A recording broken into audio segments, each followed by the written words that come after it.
The story tonight is one that we've heard many times this season, and that is the senior duo of Daryl Macon and Jalen Barford leading the way for the Hogs, combining for 49 total points. Clemson goes back-to-back on Broyles Award winners. First in 2016, it was defensive coordinator Brent Venables, and now in 2017, it's co-offensive coordinator Tony Elliott. Elliott said today that it's going to take a while to set in that he's received this top honor. Just last week, Daniel Gafford earned his second SEC Freshman of the Week honor for his performances against Ole Miss in Florida. But on Tuesday night, the star was silenced, posting only 5 points. The Razorbacks' big man was nearly non-existent against the Aggies in 20 total minutes of play. The El Dorado native finished with 5 points, 4 rebounds, and just 1 block. But he wasn't the only one. All of the Hogs' inside guys, Gafford, Thomas, Thompson, and Cook, combined for just 7 points. Gafford found himself in foul trouble early on, and head coach Mike Anderson believes that affected his game.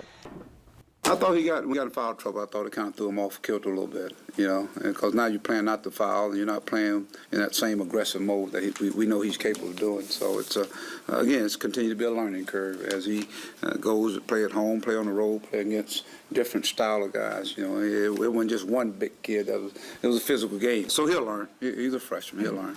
Well, it started with 32 teams, and it came down to 2 last night in Super Bowl 52. The New England Patriots against the Philadelphia Eagles. It will go down as one of the all-time great offensive Super Bowls. The New England Patriots and NFL MVP Tom Brady going for their 2nd straight Super Bowl championship. Big call here on 4th and 1. Philly goes for it. Crazy play. Tight end Trey Burton hits Foles for the touchdown. Eagles up 22-12 at halftime. 4th quarter, the Patriots finally take the lead on this play. Brady to Rob Gronkowski, and New England has his first lead of the game, which turns out it'd be their only lead of the game. The Eagles get the ball back and score on the pass from Foles to Zach Ertz. It's reviewed, but they say that he became a runner, so the touchdown is good. Brady with one last chance, but his hopes of winning are literally stripped away. The Eagles dethrone the Patriots, winning 41-33. This game becomes an instant classic. Foles, the Super Bowl MVP, going 28 for 43 for 373 yards and 3 touchdowns. The Eagles are now your Super Bowl 52 champs. Well, the Razorbacks were looking to start the month of February with a win on the road, but the Hogs couldn't contain the hot-shooting LSU Tigers on Saturday. For the 2nd time this season, LSU took down Arkansas, this time behind strong shooting. The Tigers hit a season-high 15 of 30 three-point shots. They were also on the money on the charity stripe, hitting 21 of 23. Now, Arkansas didn't shoot poorly in this game, hitting 55% of their shots from the floor. But head coach Mike Anderson said he was disappointed in his team not handling the Tigers shooters. I think the Edwards kid started off, he made 3 in the first half. And we talked about even doing a better job in the second half. But, you know, sometimes when that penetration takes place, you're trying to protect the basket, and those guys did a good job of spotting up and knocking shots down. That's key to shooting. You got to shoot the ball, and they shot it with confidence. We didn't do a good job. I just didn't think our guards did a good job of running them off the line.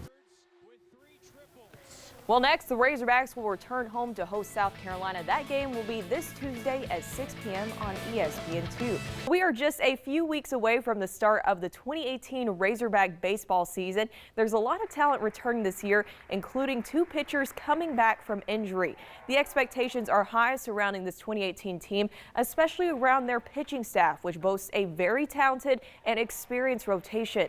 The Diamond Hogs are even returning 2 arms that they lost early last season. Keaton McKinney and Cody Scroggins both had to undergo Tommy John surgery. Now, after successfully rehabbing, the 2 are expected to contribute this season as long as they don't get bit by that injury bug again. I would say if they stay healthy, there's no doubt. McKinney threw yesterday in the scrimmage. He threw 2 innings.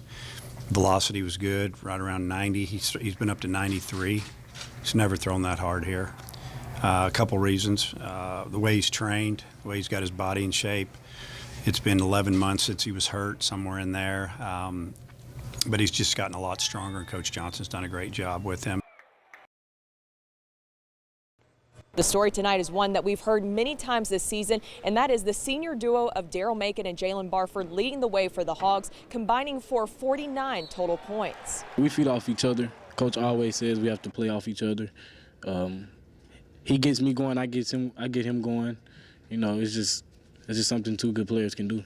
I mean, Coach always emphasized that we got to feed off each other. So it's kind of hard for other opponents just to guard us because, I mean, you got to pick your poison. Our guys did a good job of getting the ball to them.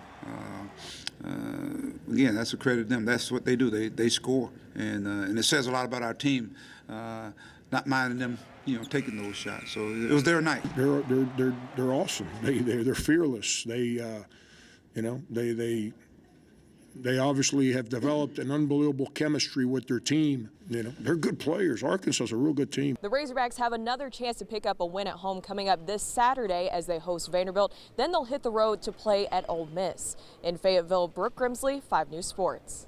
Waldron scored 73 points in their victory against Subiaco Academy on Friday, 56 of which came from Bulldogs point guard Peyton Brown. I just come in feeling it, and I got to get all the credit to my teammates. When I was coming open, they were giving me the ball, and they didn't care how many times I shot it, and they were just hitting me when I was open. I didn't realize it until after the game, and then you go back and watch film and say, dang, that's a pretty special performance, and it was fun to watch it back, too. Posting numbers like that is nothing new for the sophomore. Brown averages 31 points per game and has amassed nearly 500 points through 16 games this season. The older guys have kind of taken him under his wing, but they look at him as a leader as well because he can score the ball so well. But, he brings a lot to the table because any night he can go off for 30. Surprisingly, though, the 56 points that Brown recorded did not break the school record for most points scored in a game. Someone very close to him still holds that honor. 58's the school record, and from what I'm told, it's held by his dad, Jason Brown.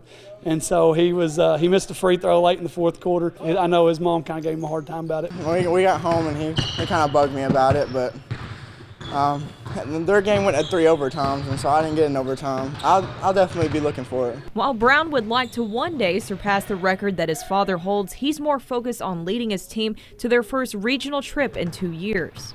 We've really been on fire the last couple of games. We've won 3 out of the last 4, and we're looking to make hopefully a regional appearance this year, and maybe state. In Waldron, Brooke Grimsley, 5 News Sports. She came in and made an immediate impact for us. She is a special player. Jana Armour has been the Muldrow head coach for 18 seasons. The veteran coach has seen a lot of talented players on her court, but none like Taylin Collins. She is the most athletic kid that I've ever coached, and maybe that's ever walked in this gym and in Muldrow. And that's saying a lot because we've had a lot of really great players, lots of All-Staters. At 6'2", Collins towers over her competition, but she's more than just a post player. The sophomore is willing to do whatever she can to help her team win. Tay can go score, Tay can pass it to an open girl outside, but Tay does things right, and when she does things right, the rest of us do too, and I follow as well. Any opportunity that I get, I'm going to go try to finish or do whatever I can, and also hit open people so they can get a shot up, and it's just putting points up on the board to get us ahead. For Collins, the sport that she loves runs in her blood. Her father, who coaches the Muldrow boys basketball team, played basketball at Oklahoma State. He taught me everything that I know about basketball because he always kept me in the gym, always like, hey, let's work on this, let's work on that. So he's a big inspiration. Collins has offers from 4 schools, including Arkansas and her father's alma mater, but with plenty of time to pick her next destination, she's just focused on the present. I'm just doing what I love to do.